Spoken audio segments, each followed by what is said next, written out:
आणि मला सतत ऊर्जा प्रेरणा देणारे माझे नंबर एक नंबर एक यांना मी स्मरण करतो आणि सोशल मीडिया ऍडिक्टेड ग्रोथ या विषयाला शाब्दिक स्पर्श करते. आज मला तुमच्याशी काही बोलायचं आहे, काही सांगायचं आहे. काही लोक दचकतील आणि म्हणतील गणेश लोक तेव्हापासून बोलायला लागली, पण जेव्हा जिवंत लोक मरगळायला लागतात तेव्हा मेलेल्यांना जागं व्हावं लागतं आणि जिवंतांना जागावं लागतं. बाबा रे तू चुकलाय. तर मित्र, इंग्रजी साहित्यातील प्रसिद्ध कवी बी.बी. शेली असं म्हणतात, मला तुमच्या देशातील तरुणांच्या ओठावरला गीत सांगा, मी त्या देशाचं भविष्य सांगा. सांगण्याचा तात्पर्य एवढा,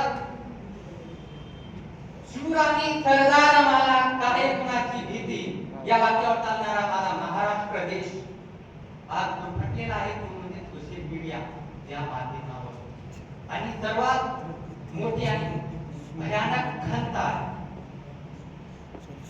आपण समाजामध्ये जेव्हा वावरत असतो तेव्हा चोवीकडे तुम्हाला प्रत्येक व्यक्ती सोशल मीडियावर ऍक्टिव्ह दिसतो. सोशल मीडियाच्या भयंकर महाजाला ही तरुणाई गुरफटलेली आहे, जिला ना भविष्याची चिंता आहे, जिला ना आयुष्याची चिंता आहे, ना आईवडिलांची चिंता आहे. याचं महत्वाचं आणि मेन कारण ते म्हणजे मोबाईल आणि त्या मोबाईल मध्ये मिळणारा दिवसाला 1.5 GB डेटा.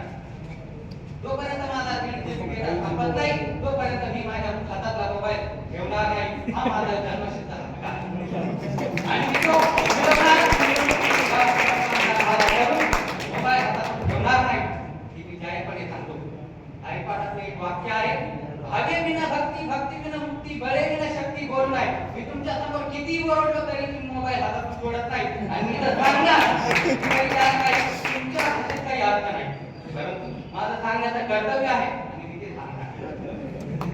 मित्र, आपण बघितलेलं आपलं बेरोजगारी, आळस, भयंकर आळसच्या परिस्थिती त्या तरुणाईत जाणवतो. सोशल मीडियावर तुम्ही रील्स बघत असता, कच्चा बदाम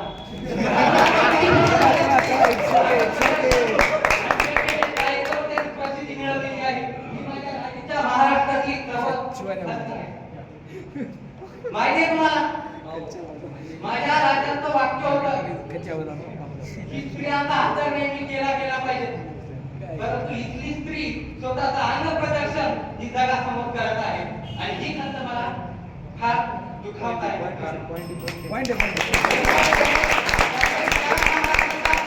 जन्माला